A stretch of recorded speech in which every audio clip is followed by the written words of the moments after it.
guys, I just got back from a trip from the Bahamas. If you want to see how I caught this hogfish and how I'm about to cook it up, then stay tuned. So this hogfish was just sitting on the bottom, had no idea it was coming, and I speared it, and it actually pulled off my spear. And it did a backflip, and it looked like it was basically dead. I went to spear it a second time, but Victor got there a second faster than I did and put his spear through it. A lot of times when you're spearfishing, it is good to have someone there with you, because in a situation like this, if it did keep swimming off, then it's good to have someone there to have your back so you don't injure a fish and lose it. This thing is massive. Look at this thing. That is the biggest hog I've ever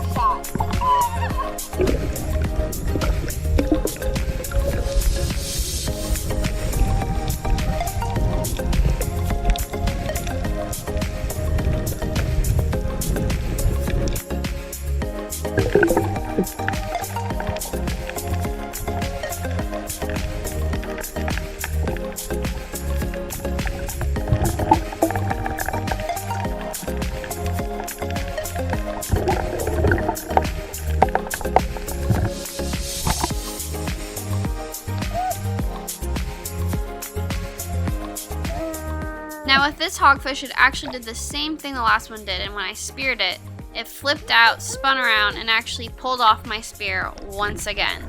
Now I was able to come up, get a breath, and go back down and shoot it a second time because it didn't get very far. Unfortunately, this does happen when fish can pull off your spear, but it's good to track that fish down and get it so that you don't just leave an injured fish. Of course, a shark could probably find it, but you don't want to go around just spearing fish and not being able to collect the ones that you did spear. With spearfishing, there's a level of responsibility that you have to take with knowing what shots you can and can't take, depending on your gear and the size of the fish that you're shooting. It's not like fishing where you can catch and release a fish that's undersized. You have to be able to judge a fish by looking at its size and taking responsible shots that you know will be accurate and not just injure a fish and lose it.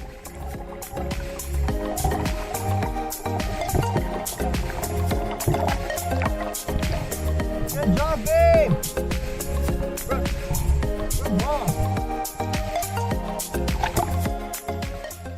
Being a sportsman can mean a lot of different things to different people, but I believe being responsible and respectful is one of the most important things. All the fish we speared were fish we knew the legal size and limits of, and we had a couple of fantastic meals with friends and family.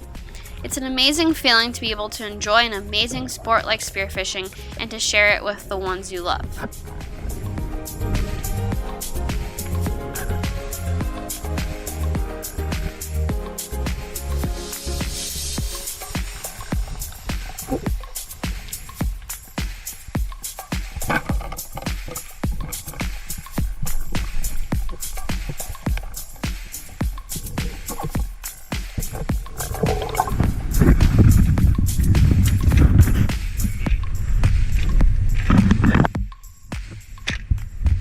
What you doing, Brooke? I'm filleting my hogfish.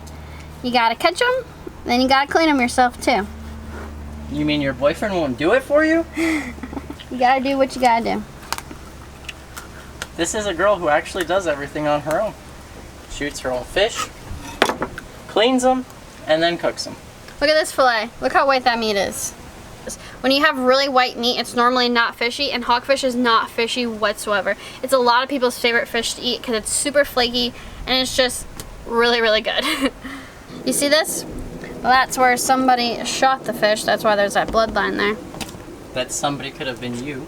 Nope, I didn't shoot this guy. Headshots only. Hey guys, welcome back to the kitchen. So Victor and I just got back from an amazing trip in the Bahamas with some really fun people. Unfortunately, we had to come home, but I do have some fish to cook up for you guys. I'm gonna be cooking up some hogfish, so let's get to it. So I'm gonna be doing just a simple recipe on the grill with these pans, which are my absolute favorite, which I will link down in the description, and I use these all the time. Before I use them every time, I spray a little Pam in them, and then I kind of just get that around, and there's always like some rust and stuff in there, which you might think is seasoning, but I still like to take it out. So I have all my pans pammed down, and I don't know about you, but I don't want to be eating this, so that's why I take that off. So Victor and I just finished filleting up our fish, and we got this nice bag of nice white hogfish fillets. I'm gonna start putting these out on these plates here. Check out the size of these fillets, guys. These were no baby hogs. These were all quality Bahama-sized hogs. They're about as big as the pans, and I don't know if you guys seen in Brook's older videos, sometimes the fillets don't even extend the entire length of the pan. And we still have some fish for lunch tomorrow. I'm not going to use much seasoning on these because honestly, look how good they look just with zero seasoning there, with some nice cut up tomatoes, and I got a little oil in the bottom of the pans. But I'm going to use some butter, some Old Bay seasoning, just some lemon juice, salt, pepper, and some garlic powder. Keeping it nice and simple.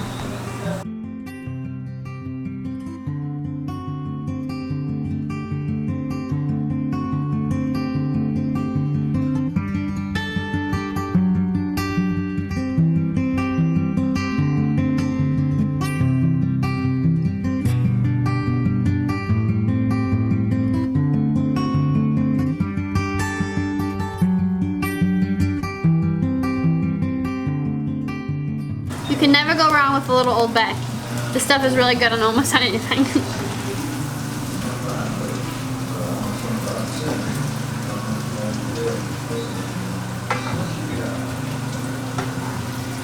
Some lemon juice.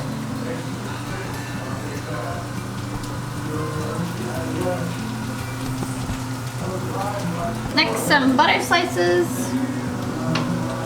Can't forget the butter. Okay, now some juice for in the pan so that the fish don't burn. I'm going to use some wine.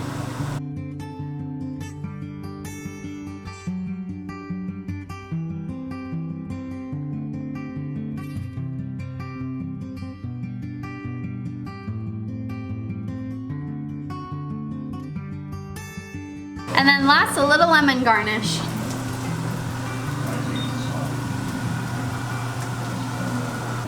I just put these bad boys on the grill and I have the heat on low and I'm gonna close the lid.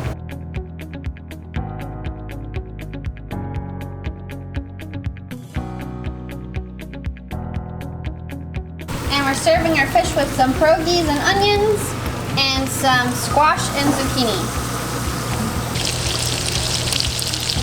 Oh baby, they look good. Woo! So they've been on for only 8 minutes. I'm going to check if they're done. I'm going to check this big one over here. Oh yeah. See that all white? Nice white and flaky. They're definitely done. I'm going to turn these off.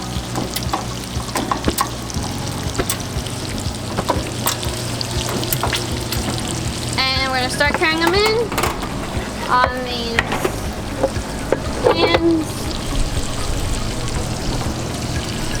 So you slip this on, and put them right on their own hot plate. And then it goes right inside to the table. Look how good they look. Oh, I am so excited.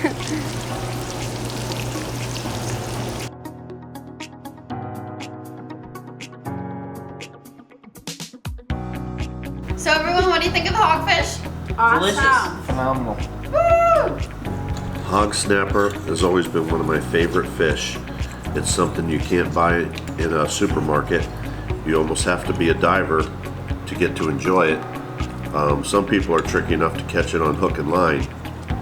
And there are a few restaurants that if you're lucky enough, you know, they might have a little to try it. But mostly, you have to learn how to dive and catch these on your own. They're delicious. So good it like melts in your mouth. Thanks for watching, guys. I hope you enjoyed. This is the finished product. Don't forget to like the video and also to subscribe, and I'll see you in that next one. Hey guys, welcome back to From the Kitchen. Welcome back from the Hey guys, welcome back to